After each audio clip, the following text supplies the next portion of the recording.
Guys, welcome back to my channel. As always, I'm Sports Nerd.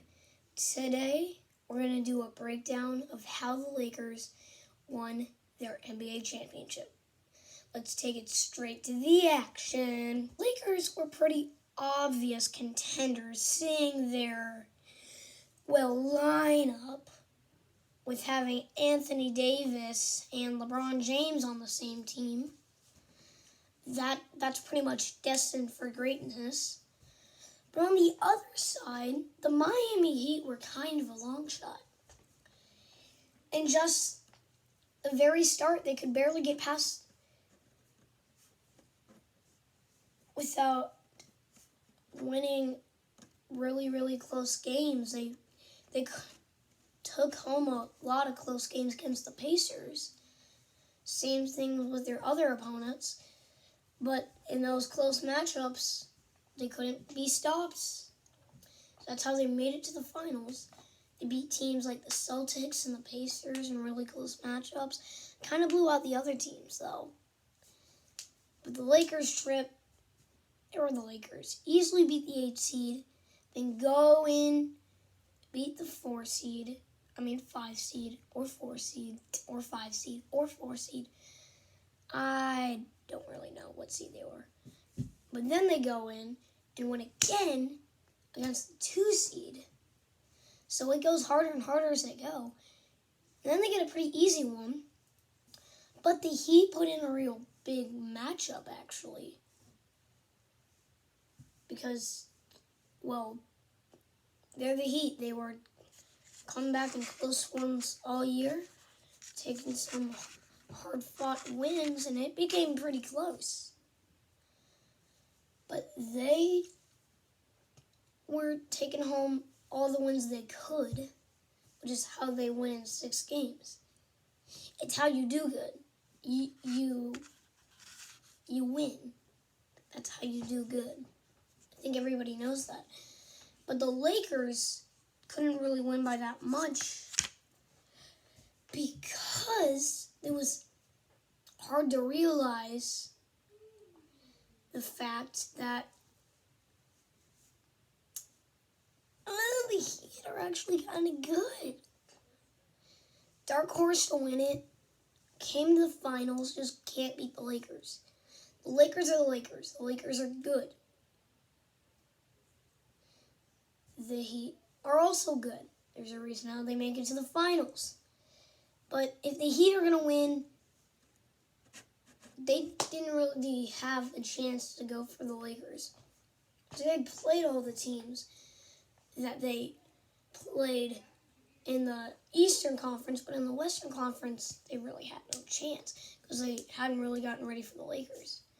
So, you could kind of use that as an excuse, but it's a bad one.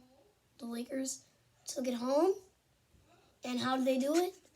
Because they could take advantage of all the wins they could have gotten. That's how you win games. In respect, even in the regular season, they look like huge contenders.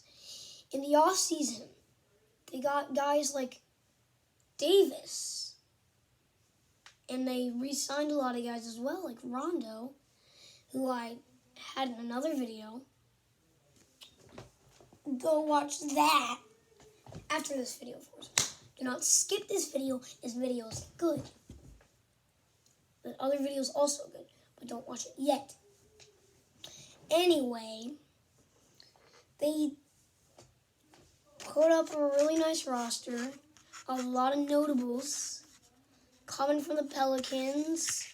Anthony Davis won a new team that could contend, and he got a new team that could contend. LeBron's LeBron. Rondo's Rondo. He passes to LeBron. He passes to Davis. And they score because they're good. Caruso's Caruso. He slams the ball down because he's good. Scoring. Watch some of his highlights. They're good. My highlights are bad. I didn't want to mention that, but I guess I have to.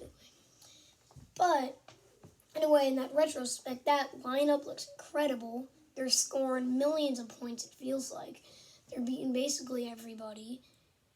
If the Lakers lose, it's a unique day. But the Heat, at the start of the year, they weren't even really paying attention to contending. And halfway through the year, you see guys like Derrick Jones Jr. and Adebayo in the dunk contest and All-Star game. And you're like, All-Stars, I know the All-Star game doesn't bring in the best players, but seeing how this Heat team is going, could they be contending? That's what a lot of people were thinking. And then when they saw them up against a team like the Pacers, I mean, everybody knows the Pacers like to choke themselves in the first round. And the Heat take advantage of it and win. They go, take advantage and win. And they go, take advantage and win. The thing that got both these teams in the finals is that they took advantage and won. They took advantage to the other team's weaknesses. They did their research. And that's how you win a game. You don't have to have the most athletic guys on your team.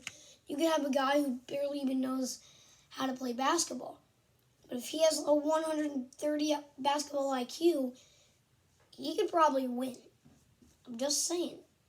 Both these teams had talented players that, with high IQs, could really do anything on the court.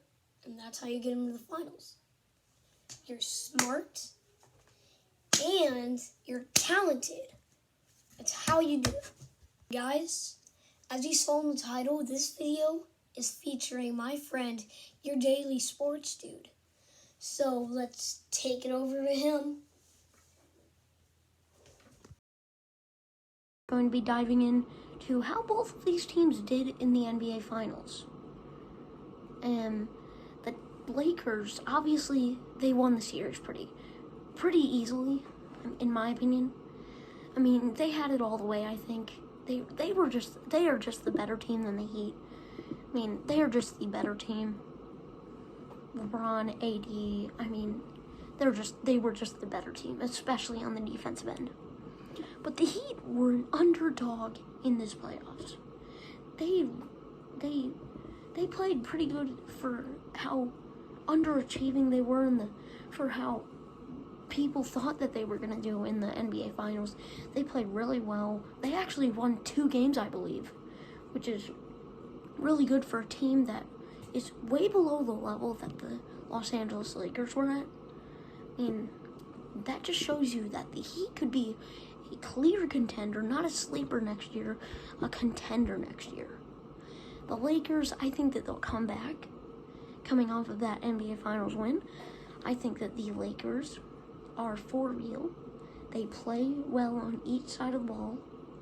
They are a great defensive team with AD and LeBron. And I think that they showed that in the NBA Finals.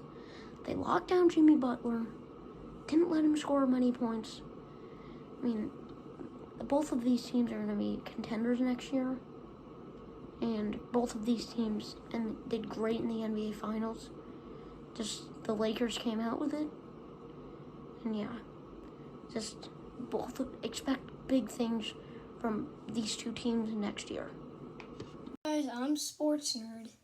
Sorry, and I mean sorry, about the change of day. I filmed back at 9 p.m.